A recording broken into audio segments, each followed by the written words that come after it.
Muy buenos días, querida comunidad. ¿Cómo están? ¿Cómo están, chiquillas? Hola, Bien. hola. Hola. Qué bueno.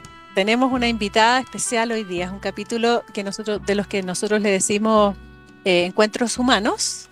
Y tenemos una invitada que yo tenía ganas de invitar hace mucho tiempo. Tenía ganas de conocer como más personalmente hace mucho tiempo porque soy fan. Eh, Soy una gran oyente de su podcast que me encanta. Así que les voy a presentar ahora a Aina S. Erice. ¿Cómo Hola. estás, Aina? Hola, Hola, Aina. Aina. Hola Bienvenida. a todas. Estupendamente, un poco acalorada por aquí, que tenemos un veranito boreal bastante potente, pero aparte de eso, no me puedo quejar. Bueno, qué suerte, ¿qué te puedo decir? Estamos heladísimas Estamos acá. muertas de frío, sí. Yo os hago la media ponderada, vosotros invierno, yo verano, y lo combinamos todo y obtenemos la temperatura ideal. Eso. Exacto. Oye, Aina, para que te conozcan mis amiguitas y la gente que nos está escuchando, ¿te presentarías? Nos dices quién eres, cómo te llamas, ya sabemos. ¿Quién eres? ¿Dónde vives? ¿A qué te dedicas? ¿Qué haces? ¿Por qué yo te sigo? O sea, ¿por qué crees que, o sea, qué haces que yo te podría seguir en buena cuenta? Un placer. Bueno, mi nombre ya lo sabéis, y soy bióloga de formación, pero escritora y divulgadora, creadora de vocación. Me dedico a la divulgación etnobotánica, fundamentalmente, y lo hago a través de medios escritos, fundamentalmente libros o artículos, y también a través de la voz. Tengo un blog, es verdad, lo tengo abandonado desde hace un montón de tiempo, pero a nivel de voz tengo un podcast que se titula La senda de las plantas perdidas, en el que llevo ya trabajando 5 años y que disfruto muchísimo. Nací en ¿Cómo se, España. disculpe te interrumpí, Agna, pero ¿cómo se llama el podcast nuevamente? La senda de las plantas perdidas. Me encanta. Es atómico. Sí, Además lo que, empecé como un experimento y ya llevamos 5 años. Wow. o sea, además es un agrado el ritmo del podcast, el tono de Aina, como lo hace todo mágico, pero siempre tiene una mirada como así media arquetípica y también una cosa media, también, ¿cómo se llama? Iba a decir matemática, no, científica, eso, bien. Y, Sí. y a mí me encanta. Del nombre ya sabemos cómo te llamas, pero no tanto. ¿Por qué es el S? Porque Aina siempre se presenta como Aina S. Erice. ¿Qué es Pues S? la S es el apellido de mi padre. Porque, Ah, exacto, es una abreviación porque estoy acostumbrada históricamente a que cuando me presento y digo mis 2 apellidos, la gente siempre se olvida del segundo. Y entonces dije, esto no puede ser. En mi vida como divulgadora voy a intentar darle un poco más de relevancia a mi apellido materno. materno. Pero claro, el paterno me cae mal, no quería olvidarme de él, entonces lo que decidí fue abreviarlo y eso le permite a mi padre decir por ahí que él es ese, exacto. Perfecto. Oye, Aina, ¿y qué es etnobotánica? Para la gente que también nos está escuchando. La etnobotánica es, entendida en sentido amplio, la relación o el estudio de la relación entre los humanos y las plantas, con lo cual tiene un montón de formas de ser interpretado. La más clásica es la etnobotánica como estudio de las plantas medicinales que hemos empleado en las distintas sociedades humanas, pero en realidad puede ser plantas y pues superstición, evidentemente medicina, pero también cultura en sentido muy amplio, juegos, arte, literatura, mitología, cuentos, tinción, todo lo que se os ocurra, pues que tenga un elemento vegetal en medio y un elemento cultural, cabe dentro del paraguas de la etnobotánica. Y de eso se trata el podcast. Es súper Entretenido. entretenido, sí. Oye, Es- ¿y tú llegaste cómo a esto, Aina? ¿De pequeña siempre te gustaron las plantas? ¿Fue algo después? ¿Hay un momento que fue como el momento oh? sí, hay momentos, hay momentos clave. Ahora cuando echo la vista atrás te das cuenta, supongo que como los superhéroes, ¿no? El momento en el cual te pica la araña radioactiva. Pero antiguamente, pero antes de eso ya había pistas que iban llevándote, conduciéndote hacia ese destino. Sí, desde pequeña me encantaba jugar en los bosques de una finca que tenía mi abuela. Y me gustaban las plantas, pero no tenía yo muy claro que me dedicaría a esto. Fue durante la carrera en biología que tuve una asignatura que me encantó de biodiversidad vegetal. Y el profesor que nos la daba nos contaba cosas no solo de biogeografía, sino también de etnobotánica, de esta planta se emplea para esto o esta otra se ha empleado para esto otro. Y empezó a picarme un poco la curiosidad y ya me eché más hacia el mundo de las plantas y cuando terminé la carrera hubo un amigo de la familia, escritor, publicado, que se dedica a la filosofía, es filósofo, que me propuso escribir un libro juntos sobre etnobotánica, entendida en sentido amplio. Y le dije que sí, y alea yacta este, el resto ya es historia. Desde entonces ya no dejé de tratar y de investigar y contar y divulgar sobre este tema. ¿Y ese libro cuál es? La invención del reino vegetal, que por cierto existe en Chile. ¿En Mira, lo serio? vamos a buscar al tiro. Y lo vamos a Sí, dejar sí, puesto sí, sí, además. sí. Sí.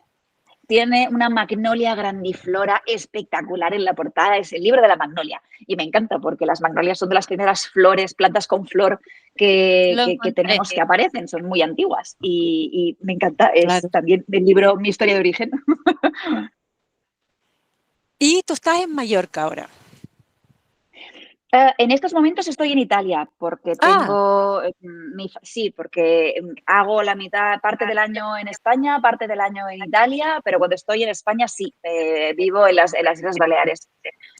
y Mediterráneo total, y esa finca que hablabas de tu abuela, ¿es dónde?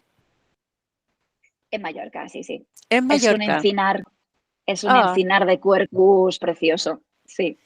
¿y en qué parte de Mallorca? Pregunto yo porque como mi El familia norte, vive allá. Ah, vale. el norte, sí, en Alcudia. Ah, perfecto. Sí, conoces, Oye, sí. y de esa finca de tu abuela, para meter un poco a las personas como en este mundo de las plantas como seres Mm, más relacionados con nosotros de forma más personal. ¿Qué había sí. ahí que te gustaba aparte de los quercus? O los quercus Espárragos, son espárragos. espárragos. Oh, Yo Y desde qué nos pequeña puedes? fui una aficionada a la caza y captura de espárragos Qué delicia. y me encantaba. Que se da, Orquídeas también hay en aquella finca. Es vegetación de encinar, también hay un pinar un poco más allá. Eso es lo que más recuerdo como plantas importantes. Después hice un inventario de plantas durante la carrera justamente de aquella finca, con lo cual pues hay desde parientes de los guisantes hasta avenas y muchísimas otras plantas. Pero las más paradigmáticas, digamos, son esas encinas de las que colgaba un columpio fantástico. Y los espárragos también, que me encantaba descubrir. Es que era un poco como una caza al tesoro cada vez que llegaba la primavera. Ir a buscar los espárragos siempre es algo que me ha hecho sentir muy cercana a la tierra y a las plantas. Qué lindo.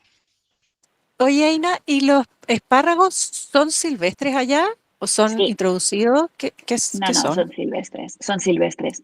En Baleares hay varias especies silvestres de espárragos, algunos son más fáciles de encontrar, otros menos, y los que yo recogía siempre han sido silvestres y son los mejores absolutamente para hacer tortillas y revueltos Qué y rico. es el sabor de la primavera.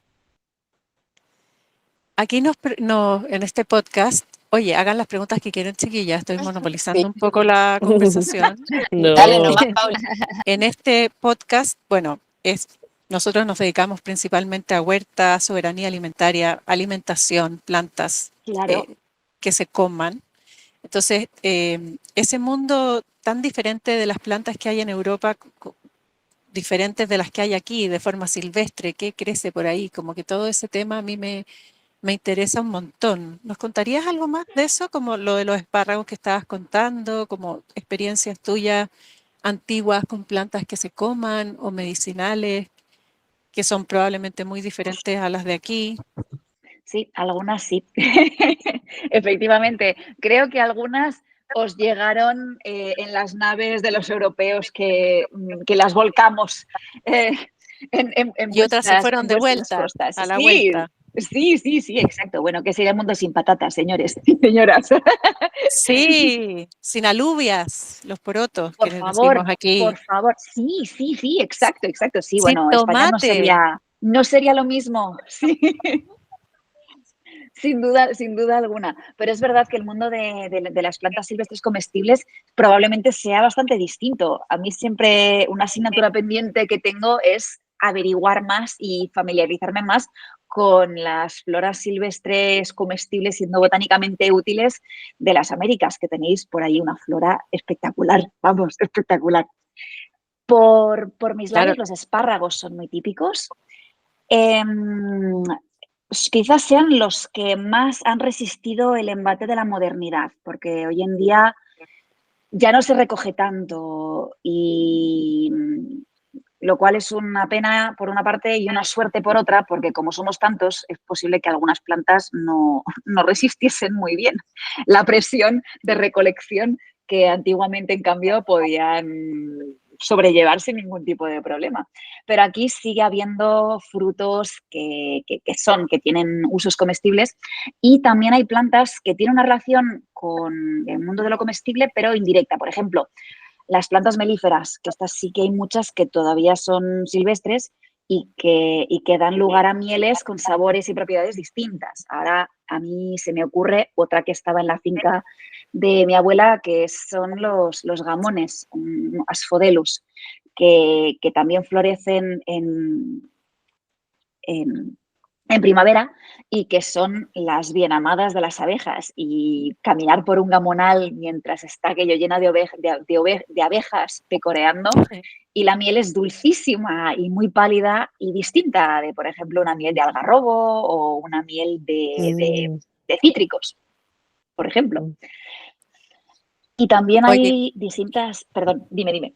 no, dale, dale. No, lo que te decía es que tengo dos temas que se me ocurrieron que te quería preguntar. Uno es porque nombraste la palabra algarrobo, que es un tema que siempre nos sale mucho en el podcast, porque aquí en Chile tenemos, Mira, en esto es obvio. Argentina también, claro, que les cambiaron el nombre ahora, se llaman el Sí. tumes. Pero los prosopis o el tume Sí, son lo que nosotros le decimos algarrobo aquí y siempre hay una súper gran confusión con la literatura que hay acerca del algarrobo en Europa, el algarrobo en otras partes, como cuál es cuál. Entonces, sí. quizá le puedes explicar a nuestros auditores, ya los hemos explicado algunas veces, pero yo creo que tu explicación va a ser mejor. ¿Podrías hacer esa diferencia o no? Por supuestísimo. Dale. No sé si será mejor, pero yo aportaré y dicen que repetir las cosas ayuda a memorizarlas. Entonces, seguro que a esto Exacto. ayudaré. Ayudo. En biología se hace mucho hincapié en la importancia de llamar a los seres vivos por su nombre científico, algo que desde que estudié la carrera se nos ha inculcado como algo imprescindible para realmente saber de quién estamos hablando. ¿Por qué? Porque los nombres comunes que empleamos son una riqueza etnobotánica tremenda. De hecho, es importante y bueno conservar y transmitir los nombres populares comunes de las plantas de las distintas regiones y a ser posible no uniformizarlos demasiado. Si hay regiones que llaman a una misma planta de distintas formas, es bonito que se conserve esta biodiversidad lingüística. A mí me gusta acompañarla siempre del carné científico de la planta en cuestión. ¿Por qué? Pues porque precisamente el español, que es idioma que se emplea en regiones que tienen floras muy distintas, ha pasado esto, que ha habido nombres que han migrado y que se han aplicado a plantas que no comparten un mismo nombre científico. Caso clásico, el algarrobo, por ejemplo. El algarrobo, la palabra algarroba y algarrobo es oriunda del ámbito mediterráneo, es árabe, de hecho, algarrob, y se aplica en mis lares a una planta que es Queratonia siliqua. En cambio, cuando los españoles viajamos a las Américas y nos encontramos con otras plantas, otros árboles que nos recordaban a los algarrobos mediterráneos, dijimos, esto también es un algarrobo. Y así tenemos 5, 6, 7 plantas que tienen como nombre común vulgar algarrobo, pero que en realidad en su carné científico pone cosas muy diferentes. ¿Esto es un problema? Bueno, depende. Puede resultar problemático cuando intentas hablar y entenderte con alguien cuya palabra algarrobo no apunta a la misma especie que la tuya. Esto es un clásico con los algarrobos, pero otra planta con la cual también pasa mucho es con las acerolas. Que aquí no hay. ¿Cuál es? Las acerolas son, en Chile creo que no, creo que no hay, ¿verdad? Son más al norte. Sí. Mexicana, sí. Bueno, a lo Es mejor... una planta muy ácida, Kate. Sí. Ok. Sí. Y de hecho, en la literatura se puede encontrar mucha información sobre la cantidad de vitamina C que tienen los frutos de la acerola. Y claro, tienes que saber de qué acerola estás hablando, porque hay una acerola americana que tiene muchísima vitamina C, pero la acerola mediterránea tiene, pero tampoco es nada para tirar cohetes. Y de ahí la importancia de tener en cuenta el nombre científico de la planta de la cual estás hablando, al menos al principio, para decir esta, no la otra, esta. Claro, entonces en buenas cuentas, cuando hablamos acá de algarrobo, generalmente nos referimos al prosopis o en el tume, y cuando hablan en Europa o en otras partes de algarrobo, muchas veces se refieren a esta Queratonia siliqua, que las dos producen una vaina con Legumbres. un comestible dulce, por eso les recordó a los españoles, por eso la llamaron de la misma manera, pero son dos cosas que no tienen nada que ver. En este caso, al menos, son de la misma familia. En este caso, Claro. al menos son de la misma familia, son leguminosas. Hay otras veces que, en cambio, dices, ¿pero qué le dieron en común? Y sí. Oye, y la otra pregunta, están todas muy calladitas, ¿eh? Voy a O sea, hacer la última estamos pregunta. aprendiendo. Feliz Estamos aprendiendo. escuchando, sí. Sí. La otra es que también nos gustan mucho acá, bueno, la coca produce tomates, pero así es una gran productora de tomate orgánico. ¿Cuántas variedades tenéis, Coca? O sea, es que depende cuántas variedades. Cultivo alrededor de 150 cada año, más o menos. ¿Variedades? ¡Wow! Sí. Pero hay muchas más que eso. Si eso es como que uno empieza a buscar, va a ir dejando de lado variedades porque el sabor, la durabilidad, como Claro. la resistencia de la planta, como que he ido seleccionando, pero hay miles, pues. ¡Qué maravilla! Bueno, y Una delicia. una de las que tenemos acá grupalmente son unos tomates que yo me traje de Mallorca, que son los Ramallet, Sí. o los de Peñar, Sí. tomates de guarda. Esos son de las tierras de Aina, chiquillas. Mira, yo he estado cultivando eso hace un par de años ya. Los tengo colgar en la cocina. Entonces, muchas igual. gracias. ¿Y qué Igual. tal? ¿Se dan bien? Sí, Muy súper, bien. súper. ¿Y cómo los súper empleáis? A ver, ¿cómo los empleamos en Mallorca? Sí, acá no se come mucho pan con tomate, O pero sea, depende de dónde, depende ¿De de qué dónde? cosa. Mucho Y pan con tomate. acá Sí, también. ya. Gran fan. Pero, Sí, pero, acá también. pero no es una cosa así como tradicional de Chile que la gente Ah, coma en el campo no, pan no, con no. tomate. No, allá sí. y en general el de Ramayet se usa más que nada para eso, ¿no? En Sí, invierno. sí, sí, sí, sí, sí. De fregar, de De cortarlo por estrujar. la mitad y, Sí. y estrujarlo y frotarlo Y contra el pan. frotarlo, sí. Sí. Ah, qué Delicioso. Es un Exacto, cultivo que a sí. mí me gusta mucho acá porque la cáscara es bien dura. Entonces yo Sí. siento que no hace mucho daño con el sol. Yo vivo en un sector donde hay calores muy fuertes en verano. Y yo siento que no afecta mucho a ese tomate de ramillete. Sí. No, de hecho, está, está curtido, es un tomate resistente, Realmente, sí. Claro. con sí. muy poca agua. Acá causa Exacto. furor con los niños. Ver los ven jugados y me piden tomates todo el día. Como que no pueden creer la suerte que tienen de tener tomates en esta época. Sí, claro, claro, sí, sí. A mí también me encanta por eso. Los ves en el mercado durante muchísimo tiempo, porque yo no tengo huerto, por desgracia, todavía. Pero cuando tenga, sembraré tomate, no, tomate de remelleto. Fantástico. ¿Sabes qué? Lo interesante de los tomates es que, ya, bueno, los tomates sí son americanos, por supuesto. Fueron en viaje a Europa, donde son parte demasiado importante de la tradición gastronómica de toda Europa. Claro. ¿Para qué decir Italia? Pero sí. eh, pero lo curioso es que aquí, precolombinamente en Chile específicamente, que yo sepa, no hay registro de tomate. ¡Wow!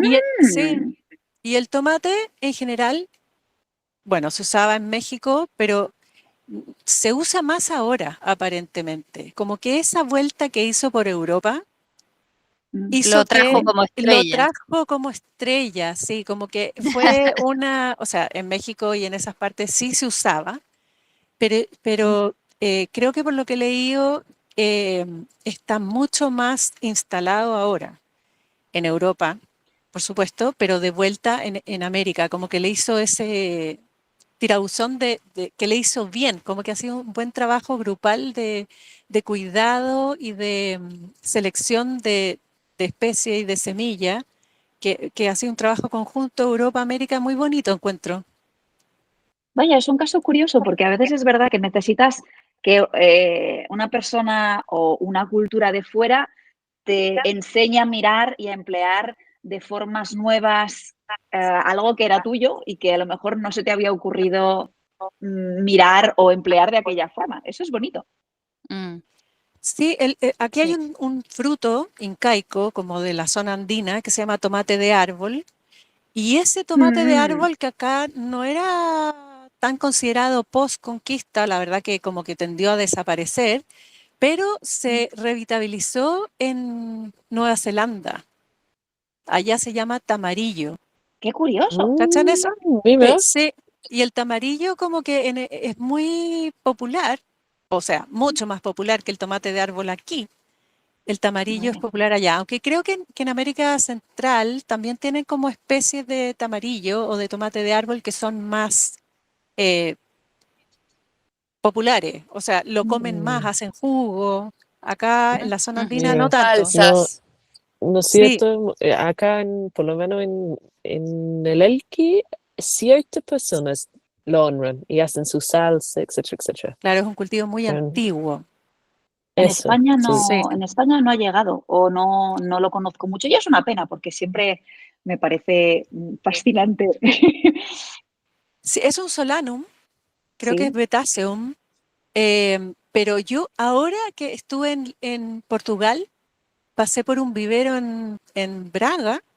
O sea, no un vivero, estaban vendiendo plantitas en la calle como almácigos de huerta y tenían tomate y Mm, tenían tamarillo. Lo reconocí por la hoja, no sé qué interesante. nombre le tenían, así como le habían puesto un nombre en portugués, yo creo que inventado, porque no creo que haya tampoco tradición allá, pero apareció por allá, se ha dado sus vueltas. Yo lo he visto en un jardín botánico en Madrid. Creo que es la única vez que... Y otra vez en Gijón, en el Jardín Botánico Atlántico, si mal no voy. Pero así en viveros, Ah, no. y se debiera dar Habrá súper que bien pasar. allá. Supongo que sí. Habrá que pasar por Braga. Sí. Oye, ¿y plantas favoritas tuyas? tienes así? ¿Tu planta totémica, tu planta que te encanta? Supongo que hay muchas, pero así alguna que te acuerdes que nos quieras contar. Muchísimas, pero es verdad que vuelvo una y otra vez a algunas que me encantan. Una clásica mía son las jícaras, los tecomates, la genaria siceraria es una de Ajá. mis preferidas. La protagonista del primer episodio de todos del podcast. A esa planta le tengo muchísimo, muchísimo cariño. No sé cómo se la llama normalmente en Chile, porque seguro que la conocéis. Yo ¿Mate? creo que aquí no hay. No. ¿Cuál? ¿La geraria? Es el mate argentino. ¿La geraria? La genaria, sí. Ah, genaria, estaba entendiendo La geraria. genaria. Ah, pero, La genaria. la La genaria. La La genaria son las genaria, sí. calabazas. Sí, las calabacitas de Ah, peregrino, Oh. pero las Ah, jícaras. ya. Sí, sí. Estaba pensando Ya. en la planta del mate y no me cuadraba. Sí, Ya. yo también No, decía, no, no. ay, Sí, ¿cuál es? No, la geraria. el mate, la calabacita. Sí, La qué genaria. Yo, lindo. Sí. También nos encanta. yo cultivo muchísimos y muchas variedades de esos. ¿Serio? Sí, Sí, nos a mí me encanta. encanta porque también, no sé, como cuando uno realiza, este año cultivé varias para tener como insumo en los talleres con los niños para hacer casitas de pájaros y Me cositas encanta. Ay, qué así. lindo, Kate. Lindo, ¿no? Me Sí. encantan. Y también tenemos la de mate, de vasito de mate también, acá en la También. comunidad Cuatro Huertas. Claro. ¿Sabes qué es interesante de las lagenarias? Que aparentemente son africanas, pero Sí. llegaron acá a América precolombinamente. Seguro Mm. que tú sabías eso, pero seguro que mucha gente no lo sabía. Entonces, ¿qué significa eso?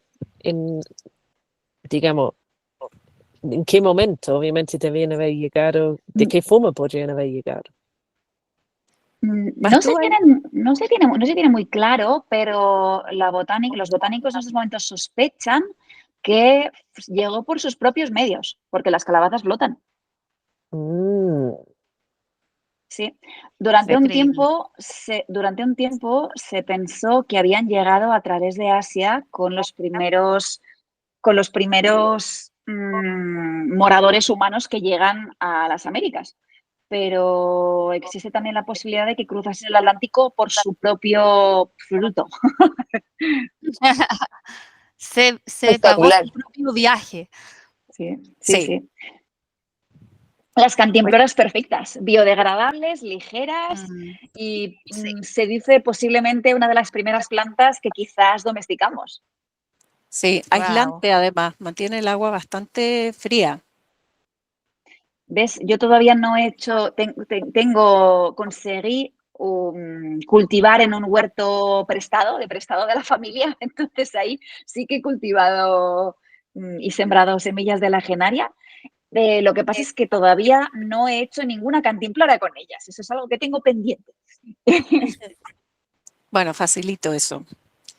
¿Por qué están tan calladitas, chiquillas? Me tienen preocupada. Es No, la primera vez que están Estamos tan calladitas. disfrutando esto. Y sí, también es muy enriquecedor, yo reconozco, como que yo tengo poca capacidad de comprender el nombre latín. Yo sé que es tan importante y siempre mis papás, como que cuando desde chica íbamos a cualquier jardín, a cualquier como open, como jardín abierto, evento, siempre hablaban de las plantas en nombre latín, etcétera, etcétera. Y yo reconozco que no tengo esa capacidad de retención yo tampoco. intelectual. Entonces, también es muy enriquecedor, mientras ustedes están también hablando, estoy buscando como los nombres, así como en el Google, porque y es muy enriquecedor que tú, Pravita, como abarques eso. Creo que sí es muy profesional y necesario como Seca. eso, entender también las divisiones, como de la taxonomía de este reino vegetal y que es tan necesario, really, como hacerlo. Entonces, Es nada, que aprendiendo finalmente, caleta. finalmente resulta súper práctico, sobre todo guardando semillas, que acá guardamos todas semillas, y en los intercambios de semillas, que es algo que hacemos acá en Chile, Aina, es Claro. juntarnos a intercambiar semillas. Es súper necesario saber, porque hay cosas o sea, por ejemplo, no sé, brásicas. ¿Qué especie de brásica es? O de las mismas calabazas o los zapallos, como todas se cruzan entre ellas, súper importante saber qué especie es. Claro. O después si te hablan de semilla de algarrobo, Claro. ya, ¿de cuál estamos hablando? Del europeo, del chileno. Entonces, finalmente sale súper práctico y además ayuda mucho como a entender las plantas. Por ejemplo, si te dicen, oye, Sí. no sé, tengo esta semilla de esta flor preciosa y tú la ves, y te dicen, no sé, te invento, genciana. Ahora entiendo más o menos qué clima o para qué puede servir o por dónde va Sí. o qué tipo de planta es. Sí, creo que los nombres vulgares nos acercan conceptualmente plantas que a lo mejor están muy alejadas a nivel científico y los nombres científicos nos acercan otras que a lo mejor no hubiésemos metido en el mismo saco, pero que una vez las ves y dices, ay, vale, están relacionadas entre sí, empiezas a ver los puntos que las conectan y las semejanzas. Entonces sí que es verdad que es otra manera de acceder de conocerlas mejor, de profundizar un poco. Es verdad, es verdad. Por ejemplo, si uno sabe que los algarrobos y los porotos son de la misma familia, los miras de otra forma. Ya ves, Estoy pues, impresionadísima, no tenía idea. Así fue como, claro. ¿qué? No lo puedo creer. Claro, son leguminosas. Entonces ya ves, vale, pues a lo mejor la flor se parece o a lo mejor el fruto se parece.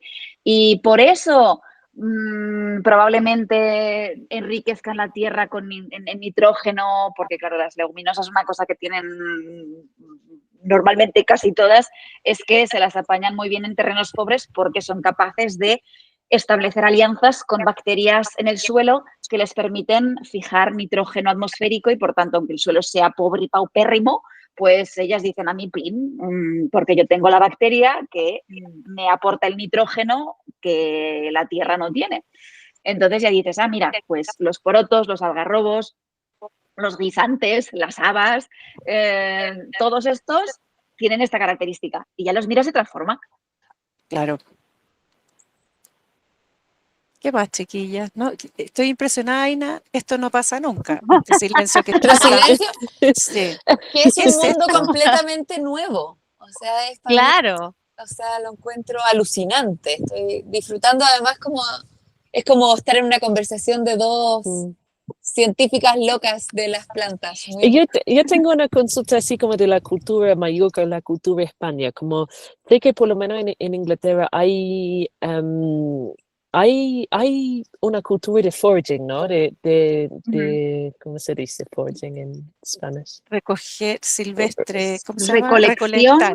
sí, recolección silvestre, sí. Silvestre. Es común que se junten personas a salir a caminar, a recoger lo que la naturaleza nos da. Por ejemplo, también de las moras, la salsa mora, por ejemplo, el ajo salvaje, mucho, y los hongos también.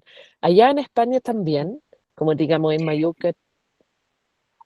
Creo que es variable en función de las regiones. Por ejemplo, en Mallorca, mi percepción personal es que se ha producido una erosión de este tipo de conocimiento. Más que nada porque tampoco es que haya mucho terreno en el que puedas hacer recolección, y también porque en las últimas décadas ha habido un alejamiento un poco de la tierra desde el punto de vista de aquello que nos nutre. El sector primario está bastante dejadito, se importa muchísima comida de fuera y quedan algunos retazos, como por ejemplo la recolección de espárragos, que eso sí que no se ha perdido del todo, pero cuando yo era pequeña creo que éramos 2 o 3 personas en mi clase que sabíamos reconocer un espárrago y que nos gustaba y que lo disfrutábamos. Entonces ha habido una erosión de este tipo de prácticas. En otros lugares, en cambio, en otras regiones de España que están más próximas quizás a todavía su herencia. Se escucha. De repente empezó un eco. Yo creo Raro, que es ¿verdad? la Pauli. ¿Yo? A ver, ahora. Eso. Sí, no hay. Ahí se acabó. Vale. Perdón, Estos son- sí fui yo. No he hecho nada. No, tranquila. Fue como un momento, tú sabes, Ya, momento cuatro huertas. eso, son los encantos del directo. eso. Entonces, creo que si la hubo, se ha perdido, ha habido una erosión en las últimas décadas. Y creo que respecto a Inglaterra, en España no se ha apreciado tanto, o no se ha querido tanto, quizás todo el aspecto vegetal y todo el aspecto de jardines, huertas. Hay menos cultura y si la hay, está menos extendida, por decirlo de algún modo. El hecho de que se dice que en Inglaterra todo el mundo tiene un jardín o quiere tener un jardín o conoce a alguien que tiene un jardín y que las Sí. conversaciones sobre las huertas y los jardines están a la orden del día, esto es bastante menos común en España. No sé si por... y no estoy segura de por qué exactamente. Creo que habría que, sin embargo, lo que sí estoy notando es que en los últimos tiempos hay un interés creciente en todo el tema de foraging y de acercamiento a plantas silvestres etnobotánicamente relevantes, que sean comestibles, que tengan usos medicinales, sobre todo estas dos, que son las más fácilmente empleables en el día a día, más que, por ejemplo, plantas Eso. tintorias o plantas de las que puedes obtener aceite o fibras textiles. Que puedes obtener fibras de las ortigas, fantástico, pero hay poca gente que, que vaya a realmente en su casa, en su patio, a sacar las fibras de los tallos de las ortigas para hilarlos y tejerse una camiseta. Pero en cambio, saber reconocer, pues esto, setas silvestres comestibles o bien cómo preparar jarabe de pino a partir de piñas verdes, esto sí, esto en esos momentos hay un comeback, una vuelta de interés en estos temas, sí. Es que tiene tanto sentido, porque en realidad nosotros que nos dedicamos a las hortalizas, es fantástico, pero consume mucho tiempo. Y Sí. ahí voy cachando y voy entendiendo lo que la Pravita, como decía hace años atrás, y yo como que pensaba, no. Y ahora voy de verdad comprendiendo que ya, está perfecto, estamos comiendo lo que también estamos acostumbrados a comer en estas últimas décadas, ¿no? Sin embargo, Sí. la naturaleza puede hacer el trabajo por nosotros. Solamente es como que la rigidez mental y como que el mecanismo repetitivo de comer la misma lechuga y la misma, etcétera, cada día nos ha hecho como alejar de estas especies, ¿no? Y a veces también los hábitos de sabor, quizás, porque hay muchas especies comestibles silvestres que son un poco amargas. Y el amargo ha sido un sabor que ha perdido fans en los últimos tiempos. Súper, no, 100%. Sí. Yo, por ejemplo, llevé, así como hice una clase, hago clases en un liceo acá, de huerta, y llevé un queque de algarrobo que una amiga había hecho, que con harina de algarrobo que ella había molido, etcétera. Y los niños, yo Wow. los corté, los pasé, no, sin decir nada, ¿no? Y como que después le comenté, y cuando después que lo había comentado, ahí dijeron, oh, no, qué extraño, no. Y solamente fue en ese momento donde empezaron a, wow, como cuestionar un poco. Pero mientras estaban comiéndolo, igual era como algo nuevo, pero no era horrible, ¿no? Yo Sí, creo que nuestra mente también juega mucho en eso. Es que acá también ha muchísimo. habido algo que en Europa también ha habido por otras razones, pero acá hay alimentos que se asocian como a ¿La clases pobreza? bajas, a pobreza, Sí. a Mm, mm. indio, a pueblo originario, que se abolieron por mucho tiempo y la gente trató de distanciarse de esos alimentos. Y también lo mismo que tú estabas comentando acerca de esta vuelta a la recolección, acá también se nota que hay un poco de vuelta hacia un poco lo local y tratar de conocer estos alimentos y estas Mm. plantas. Que Y hay- muchas veces son maravillosos desde el punto de vista nutricional y también de sabor, una vez has pasado esa barrera mental de, "Oh, qué raro, que no me suena esto". Pero es cierto que muchas veces uno puede pensar, ay, no hemos comido esto porque hay algo inherente en esta planta que la convierte en poco apta para nuestras mesas. Mentira.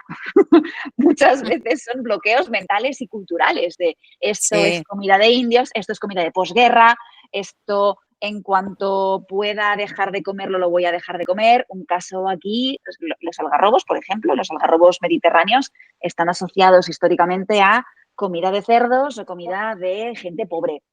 Y Mm.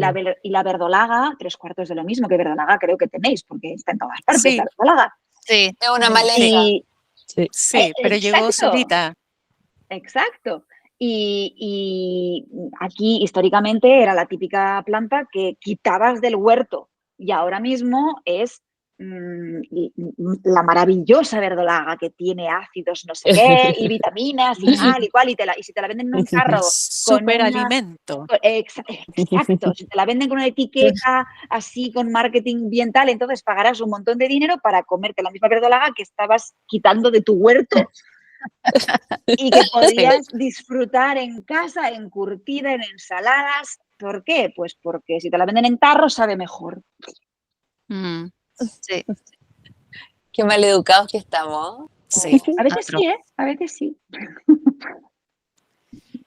De allá de fibras de estas, a mí me encantan las cosas de fibra que tú estabas diciendo que etnobotánicamente son menos populares, pero Sí. lo de la ortiga, por ejemplo, lo encuentro apasionante. Hay un documental que le he hecho propaganda. Yo vi a la página de Cuatro Huertas que se llama, ya, no me acuerdo cómo se llama, pero lo voy a poner ahí, de un hombre que en honor a su mujer que se enfermó y murió, le hizo un vestido de ortiga. Wow. Algo Ay. así. Hoy, pero todo el proceso, precioso, lo he puesto varias veces, lo voy a poner de nuevo ahora. Lo voy a Que buscar. acá sí, esa ortiga acá, porque es la ortiga mayor, aquí no Ujú, hay, o sea, sí hay, pero cuesta más encontrarla que la otra, la típica ortiga de nuestra huerta. ujú. Pero, o sea, yo voy a hacer ese experimento de todas maneras. Ya tengo semilla y apenas tenga huerta, porque me estoy cambiando de casa y ahora estoy sin casa ni nada, eh, quiero hacer eso de todas maneras. Es súper Pues por inútil, favor, pero lo comparte encuentro una foto. belleza.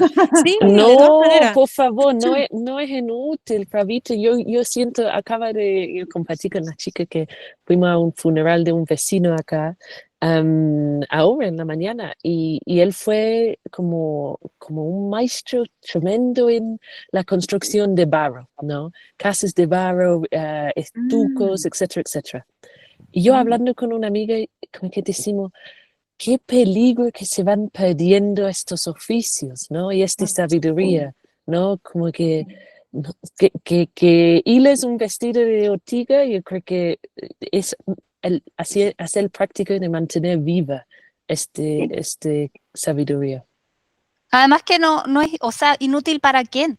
Como que, como que creo que lo hemos dicho en otros capítulos, no todo tiene que tener como un objetivo como así full de producción. Eficiente. Sino que, Total. claro, Claro. Como persona que se dedica a la escritura, soy una gran defensora de las cosas inútiles. Gran defensora. muy bien. Yo también. Amo las cosas inútiles.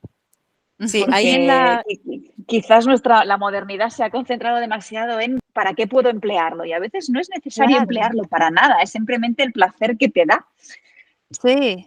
y la salud mental y el Claro. acercamiento que tiene saber conocer una planta, saber cómo se usa, como que entre que te contacta con tus ancestros, entre que te contacta con la tierra, te contacta directamente con la planta y además el ingenio humano está tan relacionado con las plantas y es tan bonito que no se pierda eso. Imagínate que existe esa Mm, fibra, qué pena no conocerla, no usarla, no experimentarla y así con la cantidad de cosas tantas que ya no cosas. sabemos.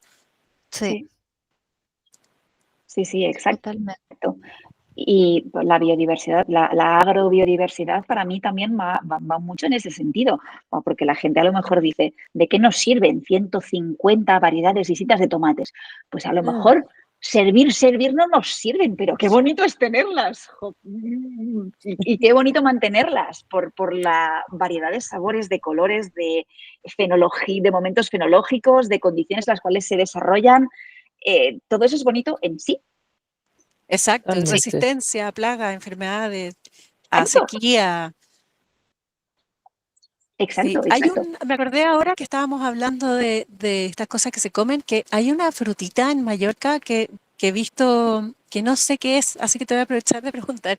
¿Qué es una Muy cosa bien. que se parece mucho a un níspero? Tiene que estar por ahí, pero no es un níspero. ¿Sabes Eh, lo que es un níspero, no? ¿Se dice Es como níspero en España? loquat, no. Sí, low cut, sí, ese es un níspero. Sí. sí, ¿No se dice exacto. así en España? Es el níspero japonés. Ese es el níspero Ah, japonés, sí. Exactamente, sí. Este ¿cuál? es el níspero típico. Ah, vale. Le robó el nombre a otra planta que se llamaba níspero o níspola antiguamente y que es una pariente de las rosas y que es un Y el nombre Mespilus. latín, disculpa, ahora voy a ser Mespilus, así. Mespilus germanica. Y mira a ver si es esto, porque esto en Mallorca A se ver, llaman nesplas. Nesplas. yo Y creo que eso es, a ver. Ah, ya. y sí que son, Mespilus. en inglés es medlar. Ah, Metla. ¿En Yes, serio? sí.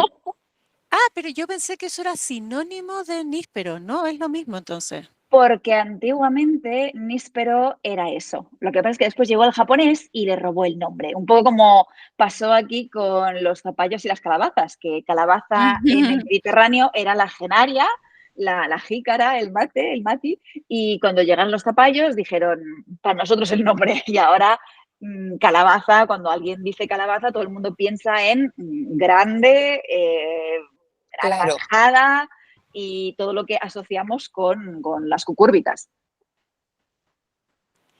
Y de las cosas que se fueron de acá para allá, ¿me oyen todas o no? Sí, Sí, Sí, te sí. amo. Sí, allá. De las cosas que se fueron de acá para allá, ¿qué ha sido de tus descubrimientos favoritos de América, digo, que se fueron para allá?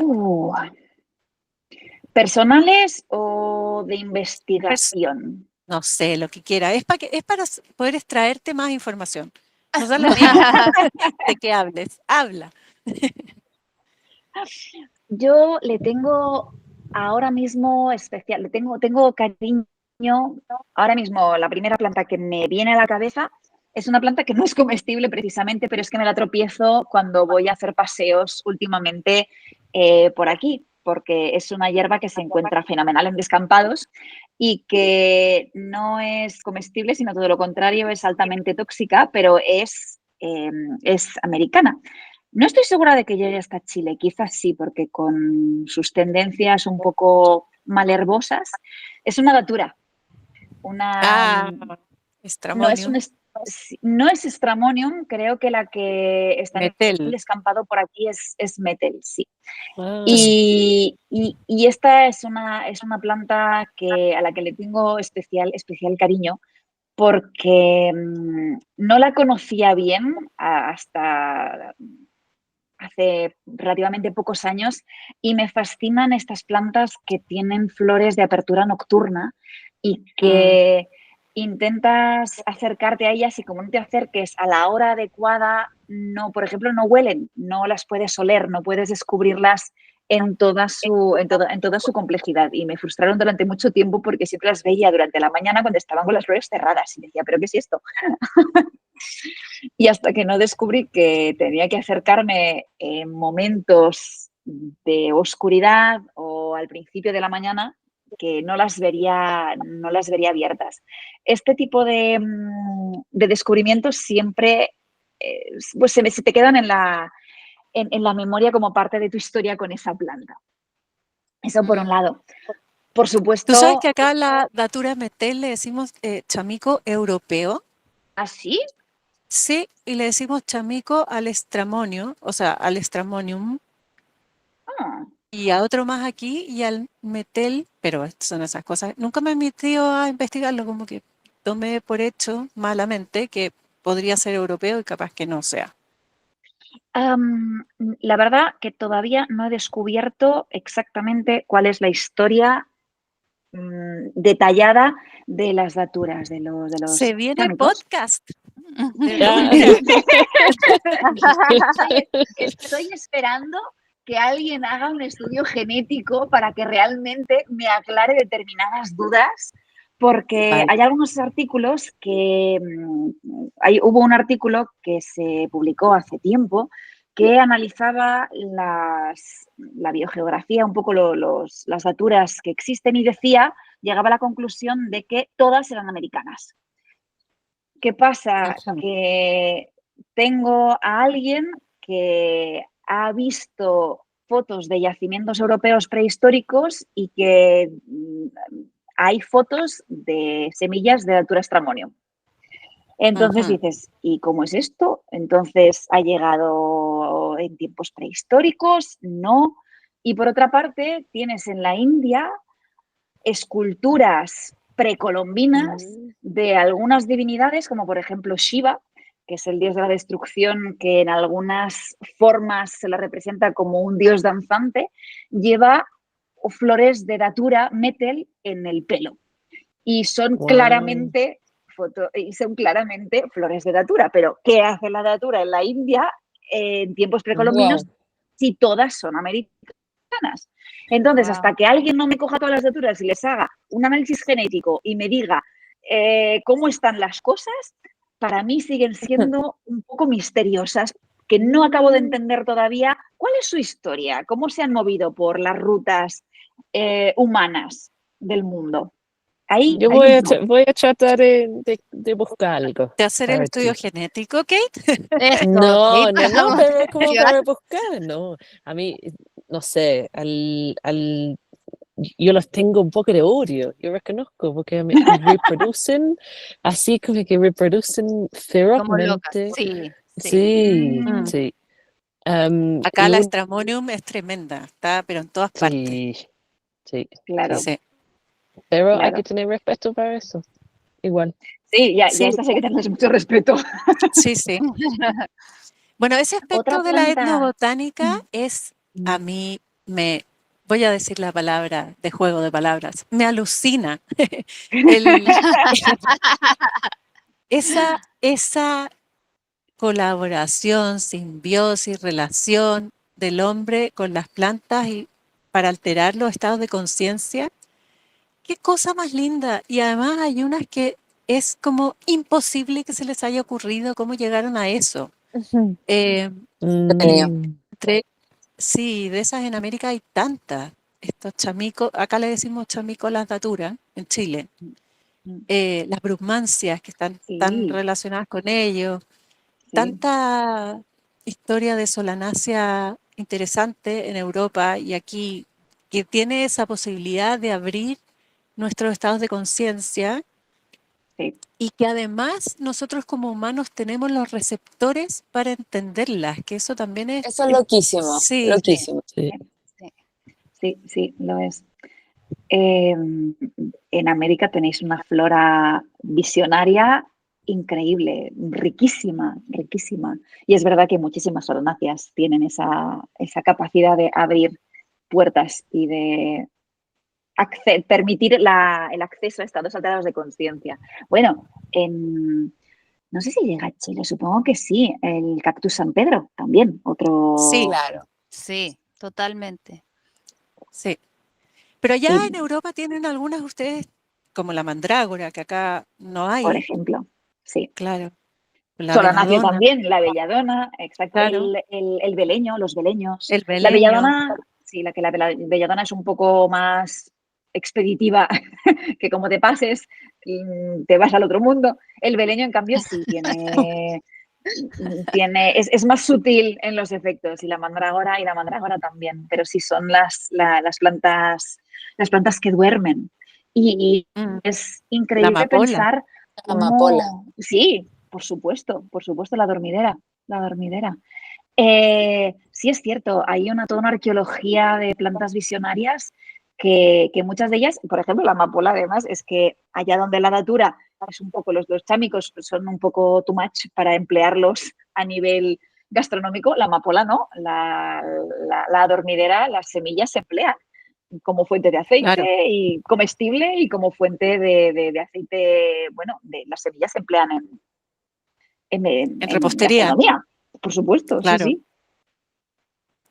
Sí, acá Otras no hay, menos. no hay La mandrágora amapola, no. no hay somníferum aquí, tampoco, también extraída de allá. Esa es otra planta que a mí me parece preciosa, muy, muy, muy Espectacular. bonita, como solo de verla es un espectáculo de planta.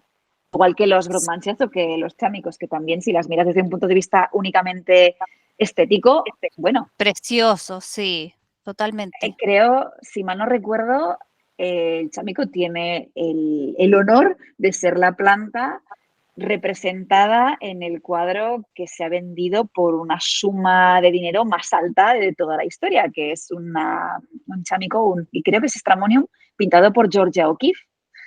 Ah, ¿En Georgia O'Keeffe, serio? qué lindo. Sí. Wow. ¿Y ese es el Mm, cuadro Sí, más sí. caro que se ha vendido en la historia de la De una humanidad?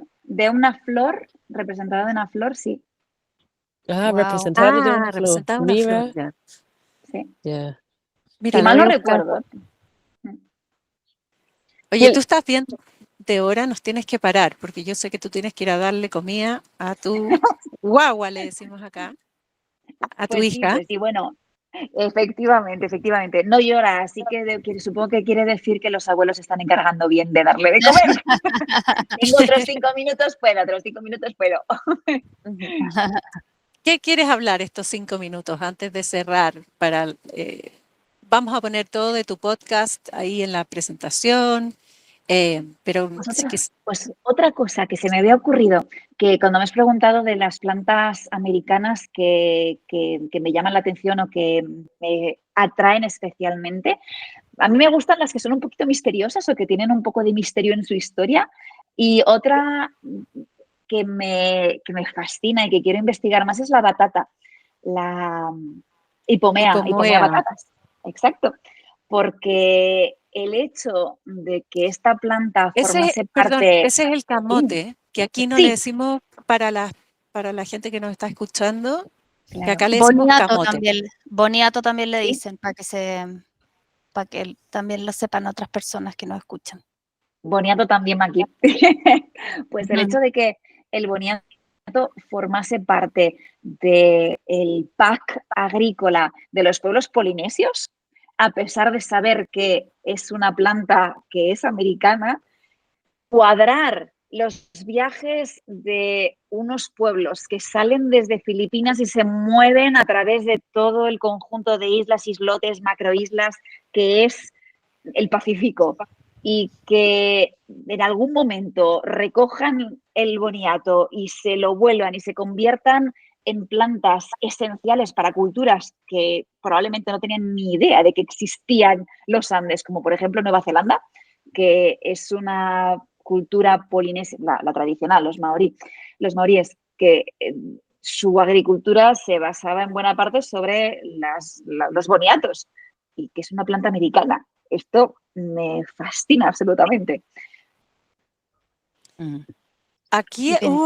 acá hay arqueológicamente registros de intercambio que se conocieron hace relativamente poco del pueblo mapuche, que es un poco más al sur de donde estamos nosotros acá en Santiago, con Polinesia. Exacto. De hecho, sí, un par de cultivos y de hecho la gallina que tenían precolombinamente los mapuches es polinésica. No sabía que tenían gallinas los mapuches, claro. Sí, De otro gallina polinésica, claro. De otro lugar no podía venir. Claro. Además que tenemos Isla de Pascua nosotros, entonces que es como un Es pequeño verdad, escalón claro. en la mitad de la nada. Sí. Claro, es verdad, es chilena. Hace poco, Sí. además, salió un estudio que precisamente hablaba de que el estudio de las técnicas agrícolas de los indígenas de la isla de Pascua había desmentido la hipótesis de este colapso, de este supuesto colapso poblacional que Acaba de se habría salir eso. dado en la... Sí, hace poquísimo. Está súper actualizada, sí, te pasaste. Es que me lo tropecé justamente hace poco y como eran unos investigadores que habían hecho un análisis de la superficie de la isla de Pascua, cuadrando los lugares en los cuales se sabía que había habido agricultura de piedras, que fue, al parecer, una técnica que se desarrolló en la isla de Pascua de intentar, si mal no recuerdo, machacar piedras para intentar, junto con la lluvia, enriquecer el terreno, que ya estaba bastante estropeadito, y conseguir así maximizar la producción agrícola. Y a través de este tipo de reconocimiento, de saber en qué lugares se daban estos jardines de piedras, que creo que se llaman, y hacer y extrapolar, calcular qué cantidad de personas habrían podido vivir de este desde la producción agrícola a partir de estas deducciones, se supo o se ha llegado a la conclusión de que es altamente improbable que se diese ese colapso poblacional que hoy en día existe en la narrativa de la isla de Pascua, de isla cuyos nativos talaron todos los árboles, los emplearon para transportar sus moai, hacer sus esculturas, etcétera, etcétera, y que al final se embarcaron en guerras intestinas y todo implosionó, colapsó, y cuando los europeos llegaron encontraron una cultura que ya no era ni la sombra de lo que había sido. Pues parece ser que no es exactamente así, y la agricultura ha ayudado a llegar a esta conclusión. Qué loco, ¿ah? Wow. Muy increíble, en verdad. Eso acaba de salir y también las usaban, eran especiales como para proteger los cultivos del viento. Estaban como muy adaptados obviamente, a la climatología del lugar. Claro. Sí, que también es como dicen que habían colapsado los mayas, de la misma manera. Sí. Como por colapso ecológico. Ese libro famoso de un biólogo, precisamente, Jared Diamond, que se titula Colapso. Y los mayas era un caso y la isla de Pascua era otro. Y si había algún otro de isla polinesia, Pitcairn, creo. Un conjunto de islas polinesias entrelazadas entre sí. Sí, y este otro, ¿cómo se llama? ¿Dónde está este templo precioso que se llama Angkor Wat? Sí, eso también parece. Camboya. Sí, Camboya, gracias. Sí, Oye, sí. te vamos a dejar, te vamos a liberar. Esto es como un aperitivo de Etnobotánica para que vean la cantidad, la cantidad de helados que tiene, de sabores, de misterios. Recomendarles de nuevo el podcast de Aina que se llama La senda perdida de las plantas. Recomendar también, igual hay muchos estudios de etnobotánica acá en Chile que nadie pesca mucho, que puede ser súper interesante empezar a relacionarse con eso. Está la Fundación Loveliana, que yo le hago también bastante marketing acá y que acaba de publicar un libro de, por ejemplo, cuáles son realmente los hongos alucinógenos de Chile, que ese estudio no existía. Y sacaron este librito ahora y ellos hacen un trabajo bastante acucioso y bien profesional acerca de plantas visionarias también. Y producen material cada cierto tiempo y foros y cosas bien entretenidas para la gente que está acá en Chile. Y eso, empezar a relacionarse con las cosas locales, también hacer redes con las cosas de afuera. Y te agradecemos muchísimo, Aina, porque eres una amorosa que yo te contacté y al tiro me dijo, pero sí, feliz, demasiado buena disposición. Por supuesto, espero no haberos aburrido demasiado, porque para emocionarme y empezar a hablar. Muchas gracias, de verdad, fue alucinante este capítulo, sí. Nos abriste...